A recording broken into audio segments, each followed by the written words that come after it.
السلام علیکم دوستو، میرا نام ہے نیاز اور آپ دیکھ رہے ہیں اسلامک اردو نیٹ ورک۔ دوستو، ایک ایسی تختی جس میں اس کائنات کے تمام راز لکھے ہوئے ہیں۔ کون کب مرے گا، کس کو کتنا رزق دیا جائے گا اور کس کی زندگی میں کون کون سے حالات درپیش ہوں گے، کس کو کس طرح کی موت آئے گی اور کون کس حال میں مرے گا اور کس کا حشر کیسا ہوگا، الگ الگ تمام زمین و آسمان اور اس پر اسرار دنیا کائنات کے تمام راز اس تختی پر تحریر ہیں۔ پیارے دوستو، کیا آپ جانتے ہیں کہ لوح محفوظ کیا ہے اور یہ کہاں پر ہے؟ اللہ تبارک و تعالیٰ نے لوح محفوظ کو کس طرح پیدا کیا، اس کی شکل صورت کیسی ہے اور اس کو کس چیز سے بنایا گیا، اور لوح محفوظ کے اندر اس کائنات کے کون کون سے راز تحریر کیے ہوئے ہیں، اور جب اللہ تبارک و تعالیٰ کسی کام کا ارادہ فرماتا ہے تو اس کام کو کیسے انجام دیا جاتا ہے، اور لوح محفوظ پر اللہ تبارک و تعالیٰ نے کس فرشتے کی ڈیوٹی لگائی ہوئی ہے، اور کیا لوح محفوظ میں لکھی ہوئی تقدیریں بدلی جا سکتی ہیں؟ پیارے دوستو، ان تمام سوالوں کے جواب قرآن اور حدیث کی روشنی میں آج کے اس ویڈیو میں ہم آپ کو بتائیں گے، لہٰذا آپ سے گزارش ہے کہ ہماری اس ویڈیو کو آخر تک ضرور دیکھیے گا۔ پیارے دوستو، جس طرح اللہ تبارک و تعالیٰ کی ذات پر اور اللہ تبارک و تعالیٰ کے تمام رسولوں پر ایمان لانا ضروری ہے، اسی طرح اللہ تبارک و تعالیٰ کے فرشتوں پر، لوح محفوظ پر، عرش، کرسی اور قیامت کے قائم ہونے پر بھی ایمان لانا ضروری ہے۔ لوح ایک عربی زبان کا لفظ ہے جس کا مطلب ہے تختی، اور محفوظ اسے کہتے ہیں جس کی حفاظت کی جائے۔ پیارے دوستو، روایت میں آتا ہے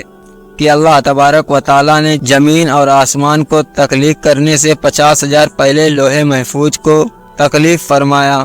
اللہ تبارک و تعالیٰ نے جب قلم اور لوح محفوظ کو تخلیق فرمایا تو اللہ تبارک و تعالیٰ نے قلم کو حکم فرما دیا کہ لکھ، تو قلم نے اللہ تبارک و تعالیٰ کی بارگاہ میں عرض کیا، یا رب العالمین، کیا لکھوں؟ تو اللہ تبارک و تعالیٰ نے ارشاد فرمایا، اس کائنات کی ابتدا سے لے کر انتہا تک تمام معاملات کو لکھ دیں۔ تو قلم نے اللہ تبارک و تعالیٰ کے حکم کے مطابق لوح محفوظ پر تمام معاملات لکھ دیے۔ پیارے دوستو، لوح محفوظ وہ تختی ہے جس میں تمام انسانوں کی تقدیر لکھی ہوئی ہے۔ اس کائنات کی تخلیق سے لے کر اس کائنات کے فنا ہونے تک ہر چیز اس میں لکھی ہوئی ہے، لہٰذا آج تک جو کچھ اس کائنات میں ہوا ہے اور قیامت تک جو کچھ بھی ہوگا وہ تمام کا تمام اس لوح محفوظ میں لکھا ہوا ہے، اور لوح محفوظ تمام مخلوق کی پہنچ سے باہر ہے۔ کوئی بھی انسان یا شیطان اس تک نہیں پہنچ سکتا، جیسا کہ بخاری شریف کی حدیث ہے کہ حضور پاک صلی اللہ علیہ وسلم نے ارشاد فرمایا کہ اللہ تبارک و تعالیٰ نے لوح محفوظ میں ہر چیز لکھ دی اور آسمان و زمین کو پیدا کیا، اور قرآن پاک کے بہت سارے مقاموں میں بھی لوح محفوظ کا ذکر ملتا ہے، جیسا کہ اللہ تبارک و تعالیٰ نے سورہ بارود میں ارشاد فرماتا ہے، بلکہ ایک قرآن ہے جو لوح محفوظ میں لکھا ہوا ہے۔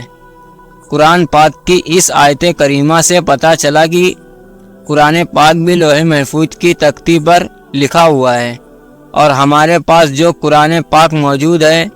یہ وہی قرآن پاک ہے جو لوح محفوظ میں تحریر کیا ہوا ہے۔ اور ایک دوسرے مقام پر اللہ تبارک و تعالیٰ قرآن پاک میں ارشاد فرماتا ہے، اور ہم نے ہر چیز لوح محفوظ میں شمار کر رکھی ہے،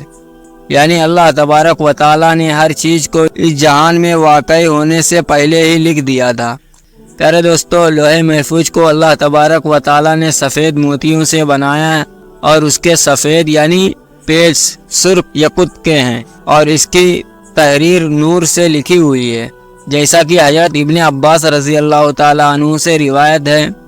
کہ نبی اکرم صلی اللہ علیہ وسلم نے ارشاد فرمایا کہ اللہ تبارک و تعالیٰ نے لوح محفوظ کو سفید موتیوں سے پیدا کیا، اور اس کے سفید یعنی پیج سرخ یاقوت کے ہیں، اور اس کا قلم نور کا ہے، اور اس کی لکھائی بھی نور کی ہے، اور اللہ تبارک و تعالیٰ ہر روز لوح محفوظ کی طرف 360 مرتبہ نظر فرماتا ہے۔ چنانچہ اللہ تبارک و تعالیٰ کسی کو پیدا کرتا ہے، کسی کو رزق دیتا ہے، کسی کو زندگی دیتا ہے، اور کسی کو موت اور کسی کو عزت سے نوازتا ہے اور کسی کو ذلت میں ڈال دیتا ہے، اور اللہ تبارک و تعالی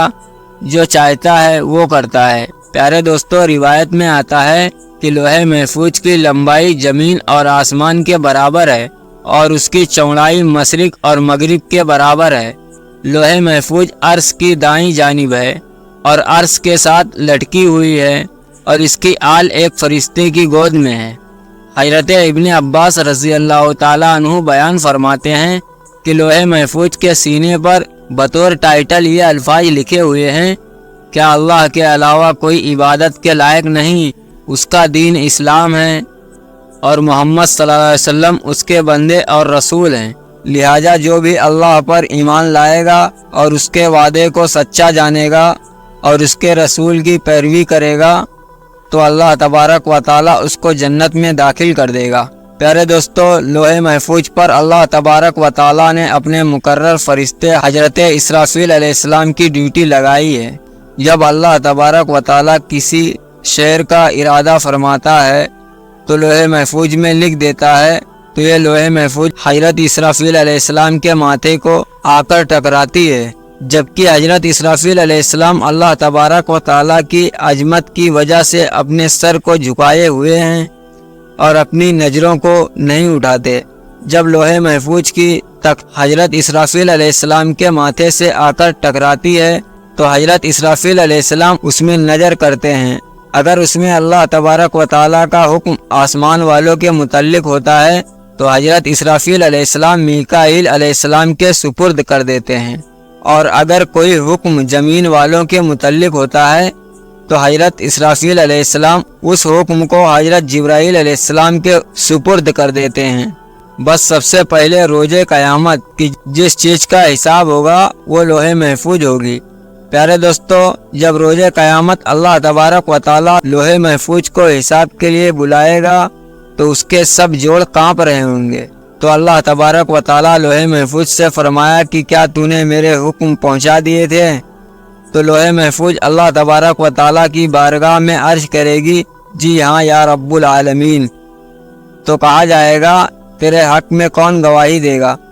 تو وہ اللہ تبارک و تعالیٰ کی بارگاہ میں عرض کرے گی، حضرت اسرافیل علیہ السلام۔ تو اس وقت حضرت اسرافیل علیہ السلام کو بلایا جائے گا۔ اس وقت حضرت اسرافیل علیہ السلام کے بھی جوڑ کانپ رہے ہوں گے۔ اللہ تبارک و تعالی حضرت اسرافیل علیہ السلام سے فرمایا، کیا تجھے لوح محفوظ نے میرے تمام احکام پہنچا دیے تھے؟ تو حضرت اسرافیل علیہ السلام اللہ تبارک و تعالی کی بارگاہ میں عرض کریں گے، جی ہاں یا رب العالمین۔ اس وقت لوح محفوظ کہے گی، سب تعریفیں اس اللہ تبارک و تعالی کے لیے جس نے مجھے برے عذاب سے نجات عطا فرمائی۔ اور پھر اسی طرح حساب کتاب کا سلسلہ ہوتا رہے گا۔ پیارے دوستو، اب بات کرتے ہیں کہ کیا لوح محفوظ کی تقدیر کو بدلا جا سکتا ہے، اور کیا واقعی تقدیر دعاؤں سے بدل جاتی ہے؟ اس کے بارے میں روایت میں آتا ہے کہ تقدیر 3 قسم کی ہوتی ہیں۔ پہلی تقدیر وہ ہوتی ہے جو عام انسانوں کی دعاؤں کی وجہ سے اللہ تبارک و تعالی بدل دیتا ہے، اور دوسری تقدیر وہ ہوتی ہے جو اللہ تبارک و تعالی اپنے خاص بندوں یا اپنے انبیاء کرام کی دعاؤں کی وجہ سے بدل دیتا ہے۔ ان 2 قسموں کے اندر تو تقدیر کو بدلا جا سکتا ہے، لیکن تقدیر کی تیسری قسم وہ تقدیر ہے جو لوح محفوظ پر تحریر ہے۔ اس تقدیر کو نہیں بدلا جا سکتا، حتیٰ کہ لوح محفوظ پر لکھی ہوئی تقدیر کو تبدیل کرنے کے لیے کوئی نبی بھی دعا کرنا چاہے تو اللہ تبارک و تعالی اس کو روک دیتا ہے۔ پیارے دوستو، اس سے معلوم ہوا کہ لوح محفوظ پر جو کچھ بھی لکھا ہوا ہے اس میں کسی قسم کی کوئی تبدیلی نہیں ہو سکتی، اور لوح محفوظ پر لکھی ہوئی تقدیر کو کسی طرح بھی بدلا نہیں جا سکتا۔ البتہ کچھ تقدیر ایسی ہوتی ہیں جس کو اللہ تبارک و تعالی صاحبوں کی شکل میں فرشتوں کو عطا فرماتا ہے، تو وہ تقدیر اللہ تبارک و تعالی کے نیک بندوں، اولیاء کرام اور اللہ تبارک و تعالی کے انبیاء کرام کی دعاؤں سے تبدیل ہو جاتی ہے۔ اللہ تبارک و تعالی سے دعا ہے کہ اللہ تبارک و تعالی ہمارے تمام صغیرہ اور کبیرہ گناہوں کو معاف فرمائے اور اپنے پیارے حبیب حضرت محمد مصطفیٰ صلی اللہ علیہ وسلم کی شریعت کے مطابق زندگی گزارنے کی توفیق عطا فرمائے اور ان کی محبت کے اندر جینا مرنا نصیب فرمائے۔